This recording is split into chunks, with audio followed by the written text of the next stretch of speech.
함께 나눌 하나님의 말씀은 신약성경 누가복음 1장 26절로 38절까지 말씀입니다.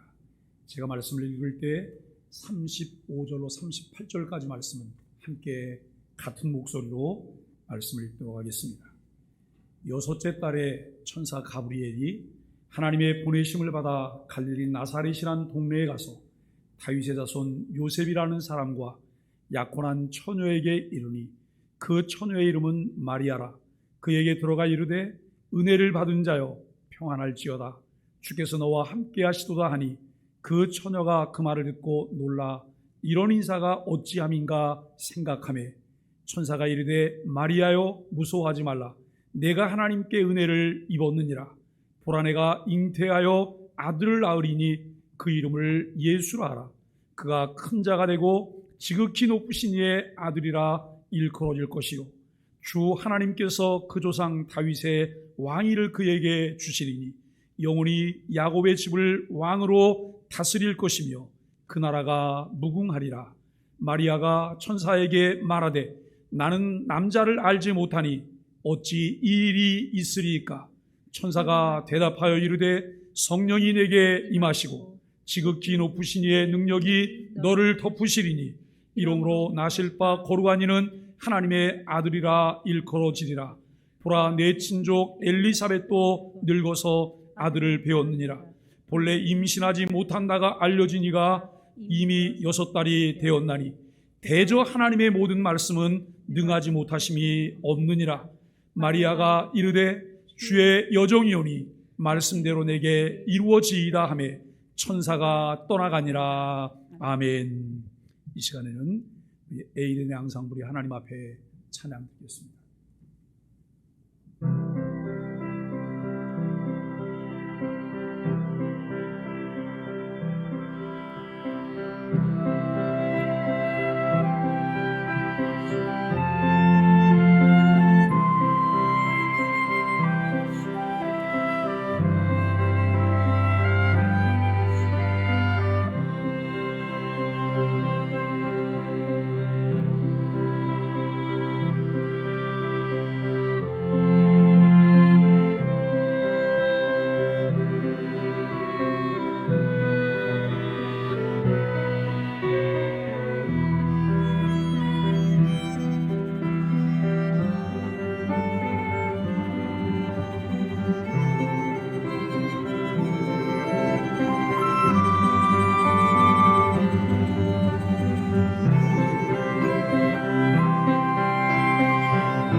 아멘. 감사합니다.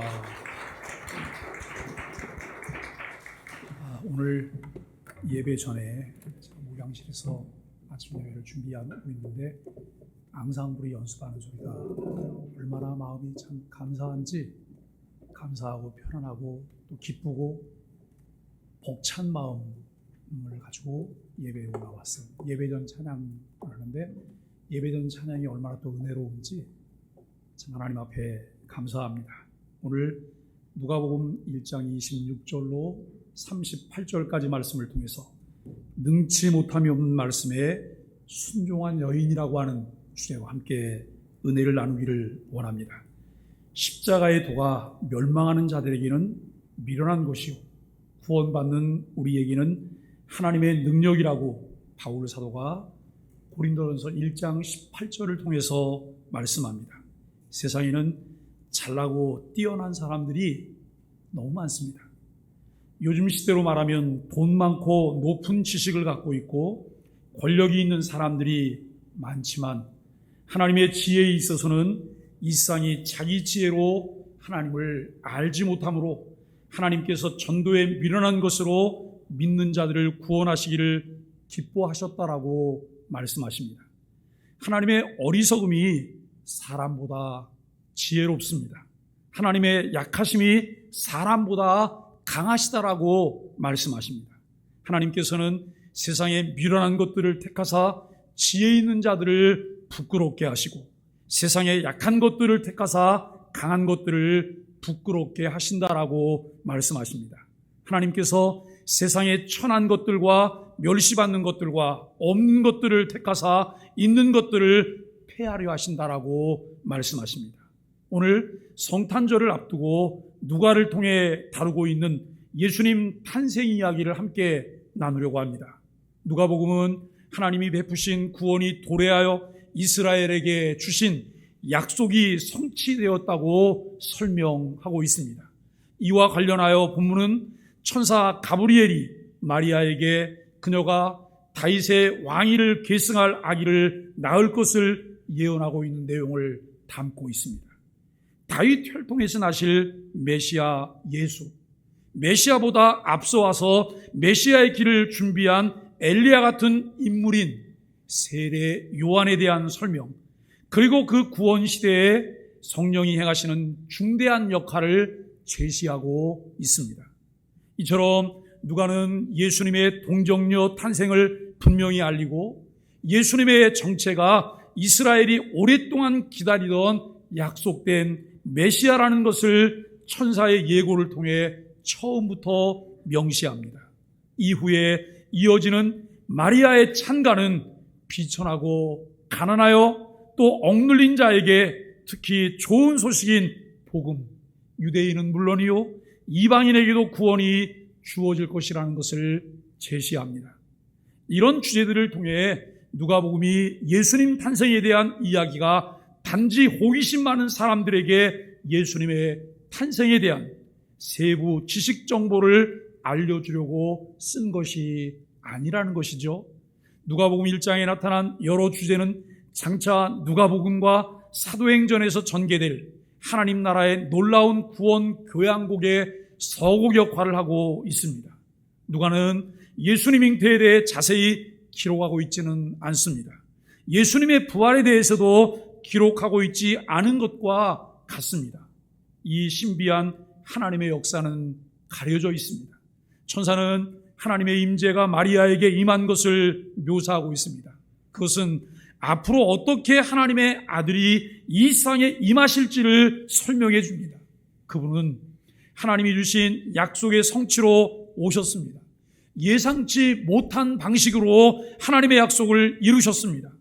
그 약속의 성취는 성령에 의해 이루어졌습니다.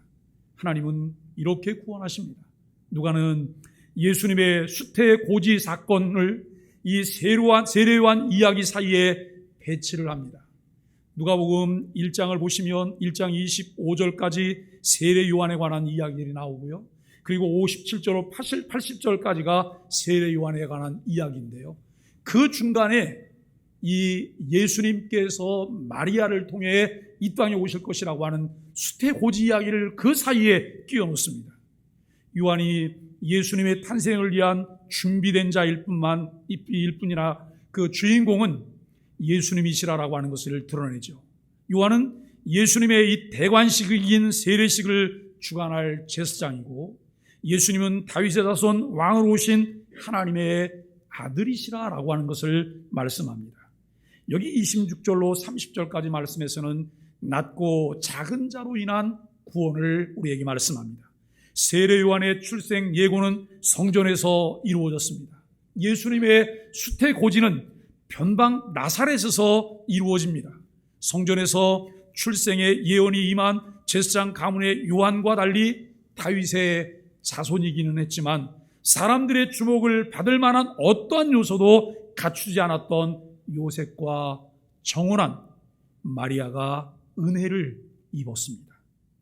천사 가브리엘이 마리아를 찾아온 것은 사사기에서 여호와의 사자가 기드온을 찾아온 모습을 떠올리게 합니다. 기드온은 큰 용사여 주께서 너와 함께 하시도다라고 하는 말을 들었는데, 마리아는 은혜 받은 자여 주께서 너와 함께 하시도다라고 하는 말을 듣게 됩니다. 미디안이 두려워 포도주 틀에서 밀을 찾아가던 기드온에게 선포된 말씀이 마리아에게 선포된 것은 작은 자였던 기드온을 통해 이스라엘의 구원이 임한 것과 마찬가지로 힘없는 처녀 마리아에 의해 구원이 임할 것을 암시합니다. 참 하나님은 이상한 분이세요. 하나님은 참 이상한 분이세요. 왜 하나님이 못 나빠진 기드온을 선택하셨을까요? 기드온은 겁쟁입니다. 기드온은 의심도 많아요. 기드온은 자기 마음대로 무엇 하나 할 수 없는 작은 자였습니다.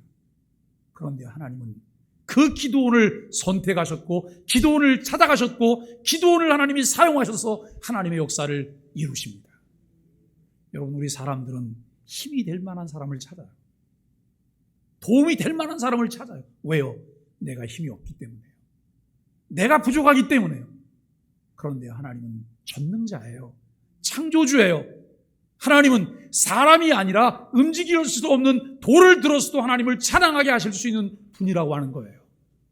우리가 하나님이 일하시는 방법을 자세히 살펴보면 큰 은혜와 위로를 얻게 돼요. 때로는 우리가 세상을 살면서 여러분 잘나지 못했는데도 잘난 척을 해야 돼요. 왜냐하면 그래야 살아남기 때문에. 그래야 살아남기 때문에. 그런데 자신은 너무나 잘 알아요. 나는 부족하다는 것을. 하나님 앞에 섰을 때 부족한 것을 알아요. 그러나 우리가 하나님 앞에 서지 아니하면 마치 내가 가지고 있는 것이 다른 사람보다 훨씬 더 큰 것처럼 잘난 척을 해요. 정말 어리석은 그런 일이죠. 하나님은 전능하신 자이기 때문에 여러분 기드온 같은 일을 하나님이 들어서 사용하십니다.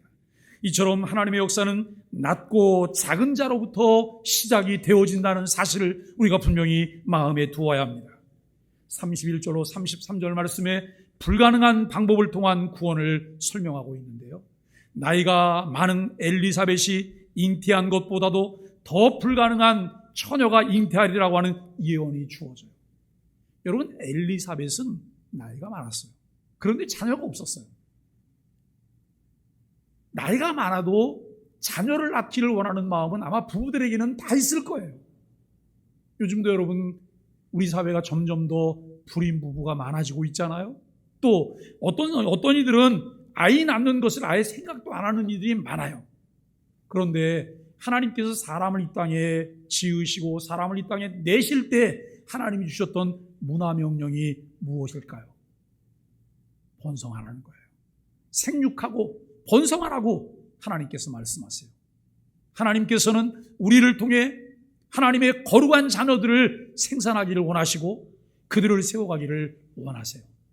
그럼에도 불구하고 여러분, 제사장의 가정인 엘리사벳의 가정에 자녀가 없었어요. 자녀를 낳는다고 하는 것을 기대할 수가 없는 그때 하나님께서 엘리사벳을 잉태하게 하셨어요. 하나님의 기적이죠. 그런데 이것보다 더 기적인 것은 사내를 알지 못하는, 남자를 알지 못하는 처녀 마리아가 아이를 낳게 될 것이라고 하는 예언입니다. 그리고 그 아이는 하나님의 아들이라 불리고 다윗의 왕위를 얻을 것이며 그를 통해 이스라엘이 회복되리라고 하는 선포입니다. 여러분, 이삭도 삼손도 사무엘도 불임 여인들에게서 태어나 이스라엘을 구원한 것과 같이 마리아를 통해 그와 같은 일들이 일어날 것이라고 하는 것이죠. 그러나 현실적으로 볼 때 다윗 왕조는 주전 586년에 멸망한 이후 다시 일어난 적이 없습니다. 거의 400년 전에 무너진 이 왕조가 다시 일어나 무궁하게 된다고 하는 것은 현실적으로 불가능한 일이죠. 그러나 하나님은 이 불가능한 일을 가능하게 하십니다. 여러분, 가능할까요? 가능할까요? 그냥 이게 아니고 가능할까요? 왜 가능하죠? 그분은 전능자이기 때문에요. 그분은 전능자이, 우리가 지금 예배하는 대상이 전능하신 하나님이신 거예요. 그 하나님께서 주시는 말씀을 우리가 말씀을 함께 나누며 듣고 있는 거예요. 하나님에게는 능치 못함이 없지요. 여러분, 그러나 하나님은 이 불가능한 일을 가능케 하시는데 마리아가 은혜를 입은 것 역시 하나님의 주권적 은혜에 의한 것임을 알게 됩니다. 하나님은 주권적 은혜로 우리를 위한 구원 역사도 이루셨습니다. 34절로 38절까지 말씀에서는 순종하는 자를 통한 구원을 우리에게 말씀합니다. 마리아의 질문은 사가랴의 질문과 거의 비슷합니다. 그러나 마리아는 사가랴와는 달리 말씀에 순종하겠다고 고백합니다. 성령이 내게 임하시고 지극히 높으신 이의 능력이 너를 덮으시리니 라고 하는 천사의 선언은 예수님이 승천하실 때 성령이 너희에게 임하시면 너희가 권능을 받고라고 하는 말씀을 연상하게 되어집니다. 성경에서 덮다라고 하는 표현은 우리가 지난 주간까지 묵상했던 출애굽기에 여러분 그와 같은 이 용어들이 사용되고 있는데요. 하나님의 영광과 임재가 압도하는 것을 나타낼 때 사용했습니다. 우리가 하나님의 말씀 앞에 믿음으로 반응한다면 하나님의 임재와 영광이 우리를 온전히 덮을 것이고 우리를 통해 하나님의 영광과 능력이 그대로 반사되어진다는 거예요. 누가 신앙이 좋을까? 누가 믿음의 사람일까? 누구를 통해 하나님의 영광이 나타날까? 하나님 말씀에 믿음으로 반응하는 사람들을 통해 영광을 받으실 뿐만 아니라 그를 통해 하나님께서 일하신다는 거예요. 사랑하는 여러분, 오늘 우리에게 주어지는 하나님의 말씀을 듣는, 말씀을 대하는 우리의 태도는 어떨까요? 하나님 말씀을 듣기를 원하십니까? 말씀을 분별하여 들으실 수 있게 되기를 바라고 우리가 여러분 열린 마음으로 사모하는 마음으로 말씀을 듣게 되기를 바랍니다.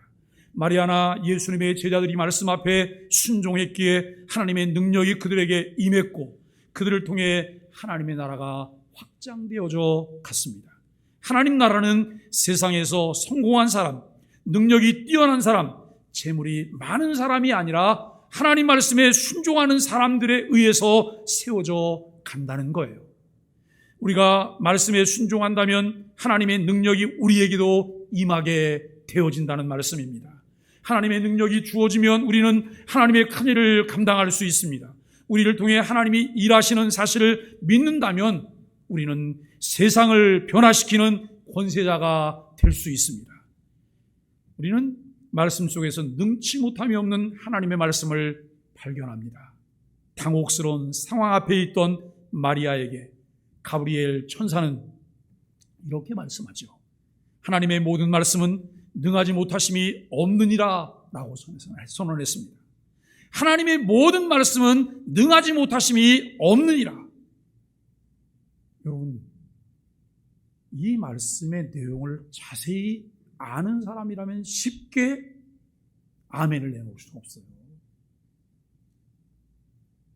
이 말씀대로 이루어진다면 마리아 자신이 어떤 수치와 고난과 곤란함과 어려움을 겪어야 된다는 사실을 분명히 알고 있다면 이 말씀에 아멘하기가 쉽지 않다는 거예요. 그럼에도 불구하고 마리아의 반응은 말씀대로 이루어지이다. 말씀대로 이루어지이다. 이 말을 두 글자로 딱 줄여서 우리가 대답한다면 그 대답이 뭐예요? 아멘이에요. 아멘. 그렇게 될 줄 믿습니다. 그렇게 되기를 원합니다. 라고 하는 그런 고백이죠. 그리고 말씀대로 하나님의 구원 역사가 펼쳐집니다. 하나님의 말씀은 모든 믿는 자에게 모든 것을 가능하게 하는 놀라운 능력입니다. 하나님의 말씀이 능치 못할 것이 없는 능력인 이유가 무엇인지 아십니까? 왜 우리가 여러분 말씀을 들어야 하고 말씀을 읽어야 하고 그 말씀을 마음에 두고 묵상해야 되고 그 말씀대로 살아야 할까요? 하나님은 인생이 아니시기 때문에 시건치 아니하실 뿐만 아니라 천지 만물을 창조하실 때 말씀으로 무에서 유를 창조하셨기 때문입니다. 말씀으로 무에서 유를 창조하심으로 인류 역사가 시작되었습니다. 하나님의 말씀은 창조와 더불어 피조세계의 법과 질서를 부여하셨습니다. 하나님의 말씀인 성경은 우리에게 하나님이 누구신지 어떤 일을 하셨는지를 분명하게 알게 합니다. 그 하나님과의 관계도 알려주시고 하나님께서 우리를 얼마나 사랑하시는지 그 사랑 때문에 하나님께서 우리를 위하여 하신 일들이 무엇인지를 알게 합니다. 말씀을 통해 알게 된 창조주 하나님을 향한 믿음은 우리 신앙의 베이스가 돼요. 신앙의 기초가 되며 신앙의 기본이 된다고 하는 것입니다. 그래서 창세기 1장 1절에 태초에 하나님이 천지를 창조하시니라는 말씀을 믿을 때 성경의 모든 것을 다 믿을 수 있습니다. 하나님의 말씀은 생명의 능력입니다. 사내를 알지 못하는 마리아를 통해 자연 생육법이 아닌 성령의 능력으로 잉태하게 하시는 하나님의 능력입니다. 여러분, 왜 하나님께서 사내를 알지 못하는 마리아에게 자연 생육법이 아닌 성령으로 잉태하여 예수 그리스도를 이 땅에 오게 하셨을까요? 내가 이렇게 능력이 많아 그러면서 하나님께서 자기 능력을 짠하고 과시하려고 그러셨을까요? 아니에요. 자연 생육법을 통해서 하나님의 아들 예수 그리스도가 이 땅에 오셨다면 그분은 완전한 사람일 수 없어요. 죄 아래에 있잖아요. 죄 아래에 있기 때문에 그는 메시아로서의 기능을 가질 수가 없다는 거예요. 여러분, 이미 죄를 짓고 사형 언도를 받은 사람이 자기 동생이 사형 언도를 받으니까 그 사람이 이렇게 말을 했어요. 내가 내 동생을 대신해서 죽을게요. 여러분, 이게 가능할까요? 가능하지 않아요. 이 사람은 이미 자기 죄 때문에 죽어야 되는 거예요. 동생을 위한 대신할 수 있는 대속자가 될 수 없다는 거예요. 하나님의 아들 예수 그리스도가 자연 생육법이 아닌 성령으로 잉태되셔야 되는 이유는 그가 100% 하나님이시며 100% 인간으로 오셔서 우리의 죄를 담당하셔야 되기 때문에 그래요. 그래서 예수님이 이 땅에 오신 것은 섬김을 받기 위해서 오신 것이 아니라 도리어 섬기려 하고 자기 목숨을 대속물로 주기 위해서 예수님이 오셨다는 말씀입니다. 이 말씀을 이루기 위해서 하나님은 이와 같은 과정을 진행하십니다. 늙어서 임신할 수 없었던 사라가 이삭을 낳을 수 있게 역사하셨습니다. 무자함으로 멸시를 받던 한나의 기도를 들으시고 사무엘을 낳게 하셨습니다. 가브리엘 천사는 엘리사벳이 늙어 아이를 낳을 수 없는 몸이지만 하나님이 잉태케 하셨음을 전합니다. 자연적으로 불가능한 것을 가능하게 하는 것이 하나님 말씀의 능력이라는 사실을 여러분도 믿으시죠? 사람들은 이 말씀을 자신의 욕심과 욕망을 이루는 수단으로 사용하고 싶어하고 그것 때문에 신앙생활에 열심히 기도해요. 여러분, 우리가 성탄절을 앞두고 한번 마음에 이런 생각을 해보세요. 내가 열심히 신앙생활하는 것, 내가 교회 나가는 것, 뭔가 하나님께 기대하고 바라는 게 있어서 그런 것은 아닐까? 내가 이렇게 가면 하나님께서 나에게 뭘 내가 뭘 받을 수 있기 때문에 나는 이렇게 열심히 할 거야. 이것은 신앙생활의 근본 자체가 잘못된 거예요. 내게 바른 신앙이 베이스에 쫙 형성이 되어 있다고 한다면 이미 그 바른 신앙 자체 때문에 내가 하나님께 가서 예배하는 거예요. 그렇지 않아요? 이미 주신 은혜 때문에 내가 예배하는 거예요. 우리가 예배자가 된 것 자체가 하나님의 은혜예요. 내가 예배 자리에 있다고 하는 것 자체가 하나님의 놀라운 은혜예요. 사랑하는 여러분, 그 하나님께 내가 예배하기 위해서 때로는 위험을 감수할 수 있을까요? 어려움을 감수할 수 있을까요? 내게로는 재정적인 손해도 감수할 수 있을까요? 그런데 꽤 많은 사람들이 이것이 기본 베이스에 있는 것이 아니라 내가 이렇게 재정적인 것도 손해를 감수하고 하나님께 나가면 하나님이 뭘 주실 거야. 근데 하나님이 반응이 없으세요. 하나님이 반응이 없어요. 그랬더니 입이 이만큼 나왔어요. 그리고 뭐라고 말하냐면, 하나님 그럴 수가 있어요? 이게 말이나 돼요, 하나님? 내가 어떻게 했는데요? 하나님이 뭐라 한마디만 딱 하신, 내가 뭐라 그랬어? 내가 약속했어? 라고 말씀하시죠. 하나님은 약속하시고 약속을 이루시는 하나님이세요. 우리는 그 약속을 믿고 따라가는 사람들이고요. 이미 그 약속을 믿을 만한 신앙의 범주 안에 우리를 불러주셨잖아요. 그 은혜가 감사하기 때문에 내가 하나님을 찬양하며 하나님을 노래해요. 그런데 마치 내가 무슨 벼슬을 가진 것처럼 위세를 부리려고 해요. 여러분, 이것 자체가 우리가 하나님을 잘못 이해하고 있는 것 아닐까요? 신앙에 대한 이해가 잘 이루어지지 않은 것 아닐까요? 오늘 우리는 신앙생활하면서 여러분, 우리가 얼마나 하나님을 신뢰하고 있을까? 나는 얼마나 하나님을 알고 있을까? 그의 말씀을 순종하는 사람들을 사용하셔서 하나님이 큰 일을 이루시려고 하시는데, 우리는 하나님을 이용해서 내가 뭔가를 해보려고 해요. 하나님을 이용해서 내가 뭔가를 얻으려고 해요. 여러분, 전혀 초점이 맞지 않잖아요. 교회가 사람을 세울 때는 그를 통해서 하나님의 영광을 드러내기를 원하는 거예요. 하나님이 우리에게 맡겨주신 일들을 완성해 가기를 원하시는 거예요. 그런데 여러분, 이 일을 맡는 사람이 자꾸 자기를 드러내려고, 자기를 과시하려고 하고 자기를 알아주기를 원한다고 생각해 보세요. 여기에 어떤 문제가 발생할까요? 연말이 되면 우리 교육자들은 참 머리가 아파요. 왜요? 일꾼을 적재적소에 배치하는 일 때문에.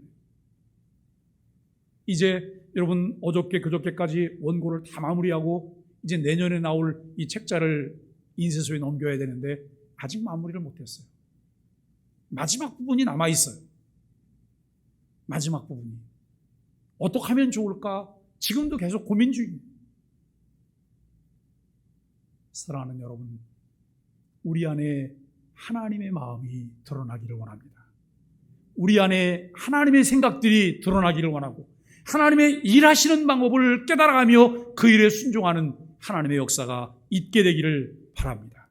우리의 믿음은 하나님의 말씀을 근거해야 합니다. 하나님의 말씀이 세상의 근본이고 하나님의 능력이며 부활과 구원의 능력이기 때문입니다.